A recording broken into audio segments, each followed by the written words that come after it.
எல்லாருக்கும் வணக்கங்க. பஞ்சை சித்தர் குழம்பி டாக்டர் நடராஜன் பேசுகிறேன். நாம் இன்றைக்கி பார்க்க போகிற தலைப்பு வந்து ரூபியா கேப்சூல். ரூபியா கேப்சூலுங்கிறது வந்து இது ஒரு ஆயுர்வேதிக் மருந்துங்க.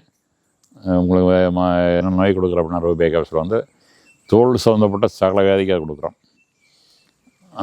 வந்து ஜிகேஎஸ் ஆயில் மரம் இது தோல் சம்மந்தப்பட்ட எல்லா வியாதிக்கும் உள்ளே கொடுக்குறோங்க.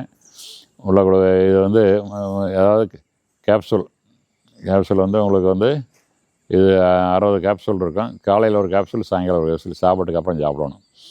இது தொடர்ச்சி சாப்பிடுவோம். தோல் உருளை, அரிப்பு, சொரேஸு, எக்ஸிமா, தோல் சம்மந்தப்பட்ட எல்லா வியாதியிலையுமே குணமாகும். எல்லா வியாதியிலும் உள்ள குணமாகும். உடம்புல இருக்க கலையில் வெளியே எல்லாம் பூரா மொழி தான், வேறு எதுவும் இல்லை. இது வந்து தொடர்ச்சியாக சாப்பிடலாம். மாதக்கணக்கு சாப்பிட்லாம். ஒரு சில கேஸுக்கெல்லாம் ஒரு 6 மாதம் சாப்பிட வேண்டியிருக்கு. சில கேஸில் 1 வருஷம் கூட சாப்பிட வேண்டியிருக்கு. பூரா மறைஞ்சிடும். எல்லா தோல் அதுவுமே எல்லாமே குணமாயிரும்.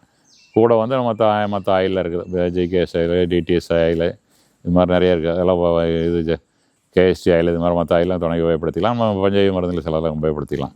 இது மாதிரி பயன்படுத்தினோம் அப்படின்னா நம்ம தோல் வயலேருந்து விட வரலாம். அதனால் தொழில் உள்ளவங்க வந்து இதை வந்து மாதிரி இருக்கவங்கள வந்து அவங்கள கேட்டுக்கிட்டு உணவு கொஞ்சம் பத்தியமெல்லாம் இருக்கணும். எல்லா தொழிலாளிக்குமே வந்து கரப்பாம்பண்டாவதுன்னு சொல்லுவாங்க. கத்திரிக்காய், அப்புறம் இது கோழி, முட்டை, மீன், கருவாடு இதெல்லாம் ஆகாது. நிலக்கடலை ஆகாது. ஒரு கிழங்கு வகைகள், உருளைக்கிழங்கு, குச்சி கிழங்கு ஆகாது. பூரி, புரோட்டா, எண்ணெய் பலகாரம், எண்ணெய் வகைகள் ஆகாது. அப்புறம் பேக்கரி ஐட்டம் இதெல்லாம் ஒதுக்கிடணும். இதெல்லாம் ஒதுக்கிட்டு நம்ம கீரைகள்லாம் நிறைய சாப்பிட்லாம். வில்வம் இலை அரைச்சி குடிக்கலாம். வெள்ளை பூசணி சாப்பிட்லாம். இது மாதிரி நிறையா களியில் வெளியேற்றக்கூடிய நீர்க்காய்கள், வெள்ளை பூசணி, சுரக்காய், முள்ளங்கி, வாழைத்தண்டு இது மாதிரிலாம் நிறைய சேர்த்தலாம்.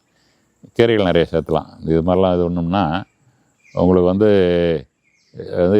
எல்லா அரிப்பு நோய்களும் எல்லா தோல் சம்மந்தப்பட்ட எல்லா வியாதியிலுமே உங்களுக்கு குணமாகும்.